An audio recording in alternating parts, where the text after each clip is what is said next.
नमस्कार, मैं हूं आपके साथ मयंक। तो क्या इराक में अमेरिकन एम्बेसी में जो धमाका हुआ, क्या ये ईरान की वार्निंग थी? क्या इशारों इशारों में ईरान ने अमेरिका को बड़ी चेतावनी दी है? देखिए, ये खबर को समझना बेहद ज़रूरी है। ये एक ऐसी खबर इराक से आई है जिसने अमेरिकन एडमिनिस्ट्रेशन को हैरान कर दिया और अमेरिकन अमेरिकन एडमिनिस्ट्रेशन के पूरे कान खड़े हो गए कि आखिर ये हुआ क्या। अब इस खबर को समझिए और ये कैसे हुई इस पर भी जरा नज़र डालिए।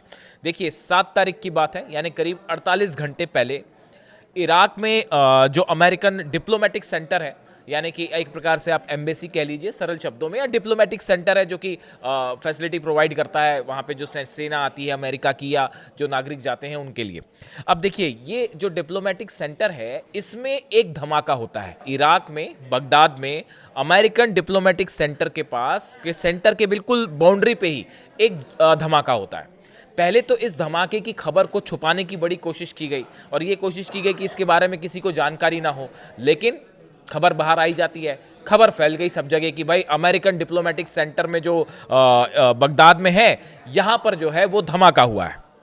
ये डिप्लोमेटिक सपोर्ट सिस्टम है, यहाँ कई अमेरिकी अधिकारी होते हैं। इसमें ये धमाका हुआ। धमाके के बाद तरह तरह के कयास लगाए जाने लगे कि क्या ये अमेरिकन डिप्लोमेटिक सेंटर में बगदाद पर हमला हुआ है।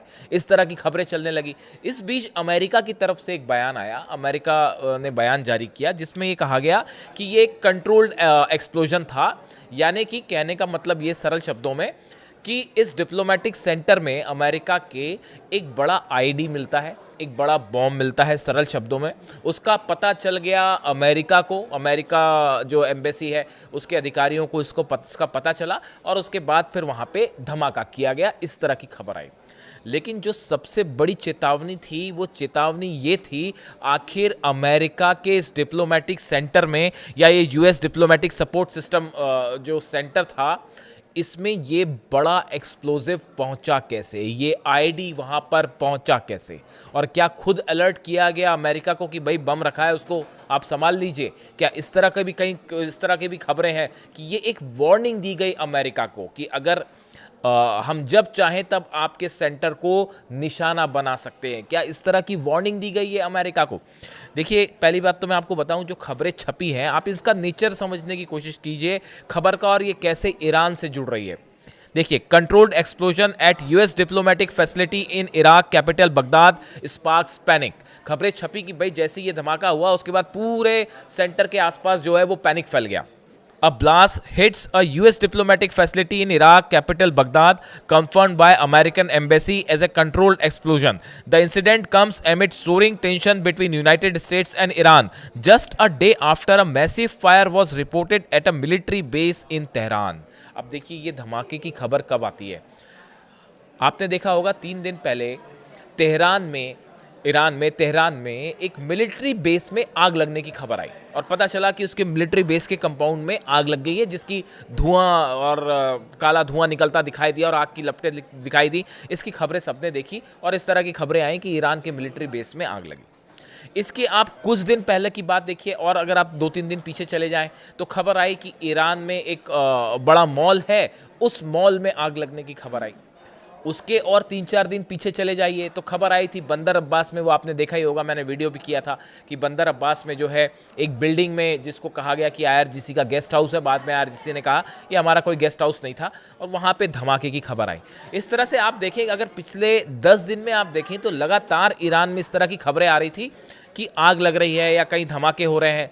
ईरान की तरफ से कहा गया कि ये सब के सब आतंकी हमले हैं जो कि मोसाद करवा रहा है, या फिर जो एजेंट्स हैं ईरान में, स्लीपर सेल्स हैं, ये धमाके करवा रहे हैं। यानी कि ईरान की तरफ से कई बार ये भी कहा गया, देखिए कई घटनाएं ऐसी थी जो ईरान में जो है कहीं पे आग लगी और वो उसका किसी तरह के कोई हमले से लेना देना नहीं था, गैस पाइपलाइन में आग लगी और उसको कहा गया कि भाई ये कोई हमला है। लेकिन कई सारी घटनाएं ऐसी ज़रूर हैं जो कि बड़ी मिस्टीरियस है, संदेहास्पद है। उसको लेकर ईरान की तरफ से जो सोर्सेज आए उन्होंने ये बयान दिए गए, इस तरह की खबरें आई कि ये जो हमले हो रहे हैं ये आतंकी गतिविधियां हैं जो ईरान में व्यवस्था को खराब करने के लिए की जा रही हैं, और इसके पीछे मोसाद का हाथ हो सकता है, और ये भी कहा गया कि इसके पीछे अमेरिका के एजेंट्स हैं उनका भी हाथ हो सकता है। इस तरह के बयान ईरान की तरफ से आए। अब देखिए ये खबरें आ रही हैं, इसी बीच जो है इराक में डिप्लोमेटिक सेंटर में ये धमाका हो जाता है और धमाके के बाद खबरें सब तरफ ये टॉक्स चल रही हैं। अभी आपने देखा जिस तरह से मस्कट में टॉक्स हुई जो कि बेनतीजा रहीं और उसके बाद अचानक से फिर से ये आशंकाएं हैं कि कहीं फिर से वॉर ना हो जाए और एक बार फिर डेडलॉक है अमेरिका और ईरान के बीच में। इसी बीच कुछ एक्सपर्ट्स ये मान रहे हैं कि ये जो इराक में अमेरिकन डिप्लोमेटिक सेंटर के बाहर जो धमाका हुआ और ये जो आईडी वहाँ पहुँचाया गया एक्सप्लोजिव उसकी बाउंड्री के अंदर ही पहुँचा दिया गया, ये क्या इसके पीछे ईरान के किसी समर्थित संगठन का हाथ था? क्या ईरान की तरफ से ये वार्निंग दी गई अमेरिका को कि अगर आप हमारे देश पर अंदर आगजनी वाली घटनाएं करवा सकते हैं या बम धमाके करवा सकते हैं तो आप भी सुरक्षित नहीं हैं? क्या ये संदेश दिया गया? देखिए बार बार इस तरह से खबरें आई ईरान से कि अगर ईरान पर हमला होता है तो निशाने पर होंगे सब अमेरिकन बेसिस, सब अमेरिकन एम्बेसीज जो हैं मिडिल ईस्ट में, वो सब के सब ईरान की मिसाइलों की जद में है और जो है वो ये निशाने पर होंगी। और बताया जा रहा है कि 600 से ज़्यादा मिसाइल्स जो हैं वो अलग अलग बेसिस को डिवाइड करके तैनात भी कर दी गई हैं। जो खुर्रमशहर 4 मिसाइल्स हैं, जो लेटेस्ट इन्फॉर्मेशन है उसके मुताबिक ये तय हो चुका है कि अगर हमला होता है तो कितनी मिसाइल्स अल उदैद एयरबेस पर फायर होनी है, कितनी इराक के एयरबेसिस पर फायर होनी है, कितनी सऊदी में फायर होंगी, ये ऑलरेडी तैनात कर दी गई है मिसाइल निशाना तय करके। और बार बार ये कहा गया कि जितने मिडिल ईस्ट में अमेरिकन एम्बेसीज हैं वो कोई भी सुरक्षित नहीं है और जितने एयर बेसेस हैं वो सुरक्षित नहीं है। इसी बीच ये धमाके की जो खबर आती है इसको लेकर ये स्पेकुलेशंस लगाए जा रहे हैं कि क्या ये ईरान की तरफ से अपने किसी समर्थित संगठन की तरफ से एक प्रकार की वार्निंग दी गई अमेरिका को कि आप अगर हमारे यहाँ असंतोष फैलाने की कोशिश करेंगे या आगजनी या बम की कोशिश करेंगे तो इसका नतीजा आपको भी भुगतना पड़ेगा। क्या ये संदेश देने की कोशिश की गई? अब देखिए अगर हम संगठनों की बात करें, इराक में बड़े सारे ऑर्गेनाइजेशंस ऐसे हैं जो कि प्रो ईरान है, जो ईरान का समर्थन करते हैं। इसमें बद्र संगठन है, असैब अल हक है, कताइब हिजबुल्लाह है, कताइब अल इलाम अली और सयारा खोरासानी। ये जो ग्रुप हैं ये सब के सब वो ग्रुप हैं जो कि ईरान का समर्थन करते हैं और इन ग्रुप के सदस्य ईरान के एक इशारे पर अमेरिका पर हमला करने को भी तैयार हो जाएंगे। इसीलिए बार बार अमेरिका की तरफ से ये शर्तें भी रखी गई कि जितने समर्थित संगठन हैं ईरान उनकी मदद बंद कर दे। इस तरह की टॉक्स के बीच में एक शर्त रखी गई जिसको ईरान ने सिरे से खारिज कर दिया और ये कहा कि हम न्यूक्लियर टॉक्स के अलावा और किसी मुद्दे पर जो है हम बात करने को तैयार नहीं है, ना हम अपनी मिसाइल्स पे बात करेंगे और ना ही हिजबुल्लाह को समर्थन देना है या नहीं देना है वो हमारा मैटर है, हम डिसाइड करेंगे, इस पे हम कोई आपका हस्तक्षेप नहीं चाहते।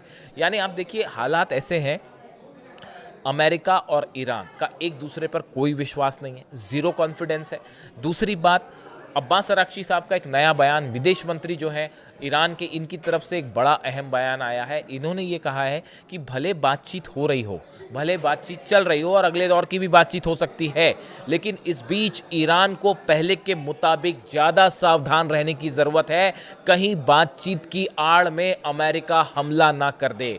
बातचीत का बहाना दिखाते हुए, ये दिखावा करते हुए कि भाई बातचीत चल रही है, टॉक्स चल रही हैं, हमला नहीं होगा, और इसी बीच कहीं हमला ना हो जाए। ये वार्निंग दी गई है ईरान के विदेश मंत्री की तरफ से, ये सचेत किया गया है कि आप जो है इस बात को लेकर सावधान रहिए। अब देखिए एक मैंने अपना पहले भी एक वीडियो बनाया था, उसमें मैंने ये बात कही थी कि पिछली बार जब ईरान पर हमले हुए उस दौरान छठे दौर की बातचीत चल रही थी और अक्सर ये कहा जाता है, कई बार ये कहा जाता है कि जब भी डोनाल्ड ट्रंप किसी तरह की बातचीत का प्रस्ताव रखते हैं या कोई बातचीत चल रही होती है तो उसी बीच में अक्सर हमले हो जाया करते हैं। ऐसी ही बात वेनेजुएला को भी लेकर थी। डोनाल्ड ट्रंप का बयान आया कि वेनेजुएला से हमारी बातचीत चल रही है और इसी बीच हमला हो गया। यानी ईरान इस बात के लिए अलर्ट है कि अगर कहीं ऐसा ना हो कि बातचीत के भेस में जो है वो दबे चुपके धोखा देते हुए हमला कर दिया जाए। इसके लिए पूरी ईरान की सेना तैयार है, एयरफोर्स तैयार है, नेवी तैयार है, लगातार मिसाइल्स फायर हो रही हैं। और इस बीच इराक में जो ये धमाका हुआ, क्या ये माना जाए कि ये ईरान में जो धमाके हो रहे हैं ये उसका एक परिणाम था और एक वार्निंग दी गई ईरान की तरफ से अमेरिका को कि अगर आप हम पे हमला करने की कोशिश करेंगे या एक आप छद्म युद्ध करने की कोशिश करेंगे, हमारे धमाके करने की कोशिश करेंगे, आग लगाने की कोशिश करेंगे तो आप भी सुरक्षित नहीं है। क्या ये संदेश ईरान ने दिया है? अब देखिए इससे इसका क्या नतीजा निकल के आता है, क्या इसके बारे में और कोई खबर आती है कि आखिर ये धमाका कैसे हुआ और कैसे आईडी वहाँ पहुँचाया गया। इससे जुड़ा जो भी अपडेट होगा मैं आप तक पहुँचाऊँगा। Thank you so much.